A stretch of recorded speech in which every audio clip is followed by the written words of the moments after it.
செய்தி ஒன்று வெளியாகி இருக்கிறது. அந்த மகிழ்ச்சியான செய்தியை பற்றித்தான் இந்த காணொலியில நம்ம பார்க்க போறோம். தமிழகத்துல 1 முதல் 12ஆம் வகுப்பு மாணவர்களுக்கு கோடை விடுமுறை, அதாவது பாத்தீங்கன்னா லீவ் அனௌன்ஸ்மெண்ட் இருக்கிறதுக்கு சான்சஸ் இருக்கிறதா தகவல்கள் வெளியாயிருக்கு. ஏன்னா நான் ஒண்ணு சொல்றேன், நல்லா புரிஞ்சுக்கோங்க. 1 முதல் 12ஆம் வகுப்பு மாணவர்கள் அனைவருக்குமே இந்த அனௌன்ஸ்மெண்ட் அப்படின்னே சொல்லலாம். நான் ஏற்கனவே சொல்லி இருக்கிறேன், இந்த முறையும் கண்டிப்பா சம்மர் ஹாலிடே எக்ஸ்டெண்ட் பண்ண போறாங்க அப்படின்னு சொல்லிட்டு. அதுக்கு ரீசன் என்ன அப்படின்றதையும் நான் ஏற்கனவே சொல்லி இருக்கிறேன். இந்த முறை எலெக்ஷன் ரிசல்ட் டேட்டு ரொம்ப லேட்டா வருது. அதனால நம்முடைய ஸ்கூல்ஸ் ரீஓப்பனும் லேட்டா தான் வரும். ஏன்னா அந்த ஓட்லாம் நம்ம போட்டுட்டோம் அப்படின்னா அந்த இவிஎம் மிஷின்ஸ் இருக்குல்ல, அதெல்லாம் எங்க இருக்குன்னா ஸ்கூல்ஸ்ல தான் இருக்கும். ஸோ அதனால ஜூன் மாதம் எப்பவுமே 1ஆம் தேதி திறக்கக்கூடிய ஸ்கூல்ஸ் இந்த முறை 15ஆம் தேதிக்கு அப்புறம் தான் திறக்கிறதுக்கு வாய்ப்பு இருக்கு அப்படின்னு சொல்லியிருக்கிறாங்க. இப்ப இருக்கக்கூடிய கண்டிஷனுக்கு 5-10 சொன்னாலும் கூட ஜூன் 1-5க்கு மேல, அதாவது குறிப்பா செகண்ட் வீக் முடிஞ்சு தேர்ட் வீக்ல இருந்து தான் பாத்தீங்கன்னா உங்களுக்கு ஸ்கூல்ஸ்லாம் ரீஓப்பன் ஆகும்ன்ற மாதிரி இப்ப இருக்கிற கண்டிஷன்ல சொல்றாங்க. ஏன்னா இப்ப மார்ச் மந்த் தான் ஆகுது. இப்பவே வெயில் பாத்தீங்கன்னா பொழந்து கட்டுக்குது. ஓகேங்களா? ஸோ இதனால பேப்பர் கரெக்ஷன் இருக்கு, ரிசல்ட் டேட் இருக்கு, அதுக்கப்புறமா எலெக்ஷன் ரிசல்ட் டேட் இருக்கு.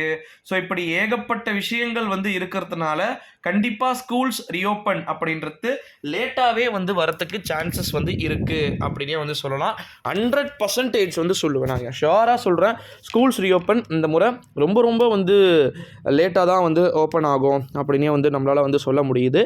10, 11, 12ஆம் வகுப்பு மாணவ செல்வங்கள் அனைவருக்குமே இந்த அறிவிப்பு பொருந்தக்கூடும் அப்படின்னு சொல்லிட்டு சொல்லலாம். அது மட்டும் இல்லாமல் இன்னொரு மிக முக்கியமான அறிவிப்பு என்ன அப்படின்னு பார்த்தீங்கன்னா, நம்முடைய 10ஆம் வகுப்பு மாணவர்கள் 10th ஸ்டூடெண்ட்டுக்கு பார்த்தீங்கன்னா 10th ஸ்டூடெண்ட்ஸ்க்கு எதுவுமே சொல்ல மாட்டேறீங்க ப்ரோ அப்படின்னு சொல்லிட்டு ஸ்டூடெண்ட்ஸ் கொஞ்சம் ஒரு பொசசிவான கமெண்ட்டோ கடுப்புலையே சொல்கிறீங்க. ஸோ இப்போ உங்களுக்கு எக்ஸாம் இருக்குது 26, நீங்கள் ஃபஸ்ட் டைம் எழுதுறீங்கன்றது எனக்கு புரியுது. பட் நீங்கள் கவலைப்பட வேண்டிய அவசியம் கிடையாது. ஓகேங்களா? எளிமையான முறையில் கேட்பாங்க. அதனால் உங்களுக்கு 26 தானே, உங்களுக்கு 22 இருந்து நம்ம ஸ்டார்ட் பண்ணலாம். ஓகேங்களா? 22லேருந்து ஏப்ரல் 6, 7, 8 வரைக்கும் உங்களுக்கு தான் ஒரு 20 டேஸ் உங்களுக்கான டேஸ் ஒதுக்கி வச்சுருக்கோம். ஸோ அதனால் நீங்கள் பெருசாக பேனிக் ஆக வேண்டிய அவசியம் அப்படின்றது எனக்கு தெரிஞ்சு இருக்காதுன்னு தான் நான் நினைக்கிறேன். ஓகேங்களா? ஸோ நீங்களும் பெருசாக பயப்படாதீங்க. ஏன்னா ரொம்ப ஈஸியான மெத்தடில் கண்டிப்பாக எல்லாமே கேட்கறதுக்கான சான்சஸ் இருக்குது. அது மட்டும் இல்லாமல் பேப்பர் வேல்யூவேஷன், பேப்பர் கரெக்ஷன் பற்றி நான் நெக்ஸ்ட் அடுத்தடுத்த வீடியோவில் நான் அப்டேட் பண்ண வேண்டியது நிறையவே இருக்குது. ஸோ அதை பற்றியுமே நான் நம்முடைய சேனலில் சொல்கிறேன். ஏன் சொல்கிறேன் அப்படின்னு பார்த்தீங்கன்னா, நம்ம தமிழ்நாட்டில் இருக்கக்கூடிய டோட்டலாக ஸ்கூல்ஸ் அண்ட் காலேஜஸ்க்கான லீவ் அனௌன்ஸ்மெண்ட்கான ஒரே அறிவிப்பாக தான் இது வெளியாகிருக்கு. ஓகேங்களா? மற்ற அறிவிப்புகள் இப்போதைக்கு எதுவுமே வெளியாகல. அதாவது ரிசல்ட் டேட் எப்படி, அதோடைய மெத்தட்லாம் எப்படி இருக்கும் அப்படின்றதெல்லாம் பார்த்தீங்கன்னா இன்னும் வெளியாகலை.